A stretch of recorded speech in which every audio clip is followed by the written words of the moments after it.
Kalau sudah ada harta dan sudah paham Allah berikan lebih, maka keluarkan ayat-ayat terkait bimbingan harta. Selain zakat yang 8 golongan, Quran surah ke-9 ayat ke-60 itu ada infak. Infak itu nanti ada 3. Nanti infak yang paling dasar, Quran surah kedua ayat 215. Sebelum keluar ini dulu. Bukan zakat ya, infak. Ya, bukan zakat tapi apa?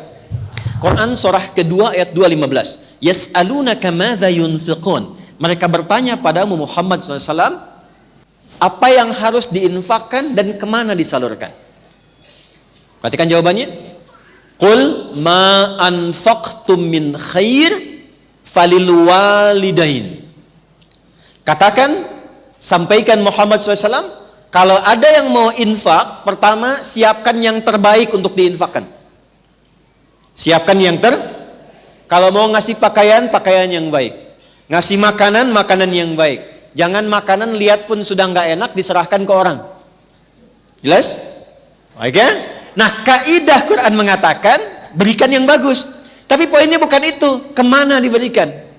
Ternyata yang pertama diinfaki itu orang tua. Orang tua tidak menerima zakat, ingat. Sekalipun terlihat orang tua kesulitan dalam ekonomi, maka yang pertama ditanyakan pada diri kita, Anda anaknya kok bisa membiarkan demikian? Jangan pernah menyimpulkan dizakati. Ustaz, ayah saya boleh nggak dizakati? Kan fakir juga. Marah. Kenapa Anda anaknya membiarkan ayahnya fakir? Kenapa Anda biarkan ibu kesulitan? Sementara Allah titipkan pada Anda harta yang berlimpah. Kalau di surat Al-Ahqaf ayat 15 itu sindirannya tajam. Kamu merasa kaya, merasa hebat, merasa sukses. Padahal 70% dari saham kesuksesan itu adalah tangisan ibumu yang saat kamu masih kecil memohon kepada Allah di malam hari. Jangan jadikan anak saya seperti saya, ya Allah. Tinggikan derajatnya, banyakin ilmunya, nyamankan tidurnya. Padahal bapakmu yang peluh keringatnya itu yang saat mencangkul di sawah. Serabutan bekerja. Karena itulah ketika seseorang sukses, bahkan usia 40 tahun, itu langsung dibimbing oleh Allah supaya tidak lupa dengan bagian pertama ini. Doanya langsung di Quran surah ke-46 ayat 15. Rabbi auzi'ni an ashkura ni'mataka allati an'amta alayya wa ala walidayya. Itulah sebabnya kenapa orang tua diikutkan di situ. Orang tua sudah meninggal, tidak putus infak. Ini sebentar lagi mau kurban. Boleh berkurban. Ya, di atas namakan yang telah wafat boleh. Boleh. Ya. Dan itu sudah banyak hadisnya tentang itu. Kemudian misalnya, alhamdulillah saya punya uang 50.000. Apa yang paling mudah dilakukan? Beli mushaf misalnya. Kasih ke penghafal Quran. Niatkan kepada Allah untuk berbakti kepada kedua orang tua. Itu setiap dibacakan ngalir pahalanya.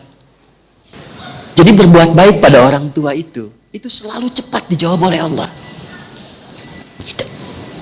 Jadi kalau ibu ingin menerjemahkan amalan Sayyidah Khadijah dengan hartanya, kalau beliau dulu punya Nabi, sekarang kita bawa ke tingkat tertinggi yang diletakkan pengabdiannya setelah ibadah kepada Allah. Quran surah 17 ayat 23. Wa qada rabbuka alla ta'budu illa iyyahu wa bil walidaini ihsana. Makanya Ibnu Abbas radhiyallahu taala anhuma, beliau sampai berfatwa begini, saya tidak melihat amalan terbaik yang bisa dilakukan untuk mendapatkan rahmat Allah atau kama qala kecuali birrul walidain. Bakti pada orang tua. Sekalipun sudah meninggal, tetap muliakan, minimal dengan doa. Masih ingat kan doa yang melahirkan jariyah? Waladin salihin yad'u. Doa anak soleh. Nah, sepanjang masih hidup, ibu jangan simpulkan saya rasanya belum solihah. Kalau begitu jadi solihah. Dekati Allah. Dekati Allah. Dan saat sudah ibadah itu berdoa. Ibadah yang sudah dilakukan setelah beramal soleh, itulah doa anak soleh. Sholat amal soleh bukan? Ya, setelah sholat berdoa. Di antara doanya untuk orang tua. Baca Quran amal soleh bukan? Berapa banyak orang setelah baca Quran yang berdoa? Saya perhatikan selesai tutup aja. Ambil manfaatnya. Selesai baca berdoa. Berdoa. Demikian saat berzakat, berinfak, berdoa di situ. Walidain, wal aqrabin, kerabat dekat.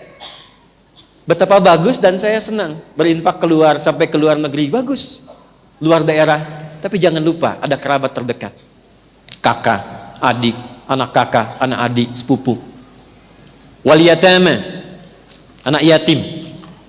Anak yatim itu ditekankannya pakai infak. Walaupun dia kaya, nggak apa-apa. Datangnya nggak harus bawa uang, bawa hadiah yang menyenangkan dia.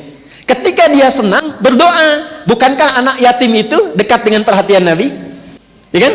Anak yatim itu dekat dalam pemeliharaan Allah. Wa ammal yatima fala taqhar. Allah perhatikan dia. Jadi kita narik perhatian Allah melalui kebaikan pada anak yatim. Begitu ada harta, kunjungi. Kalaupun saudara meninggalkan yatim ada anaknya dan dia kaya, nggak harus bawa uang. Mungkin 1 juta nggak ada apa-apanya buat dia. 1 miliar nggak ada harganya karena hartanya triliunan misalnya. Tapi 1 mobil-mobilan mungkin berkesan tuh anak itu. Ketika dia merasa bahagia dan senang, Allah pun memberikan taufiknya dan datang kemuliaannya kepada keluarga ibu. Wal masakin, orang miskin yang kelima, wabnis sabil, yang kesulitan dalam perjalanan, termasuk itu anak-anak yang sekolah. Kenapa nggak ibu bikin program beasiswa? Biaya SPP-nya dia itu tinggi nilai di hadapan Allah Subhanahu wa taala.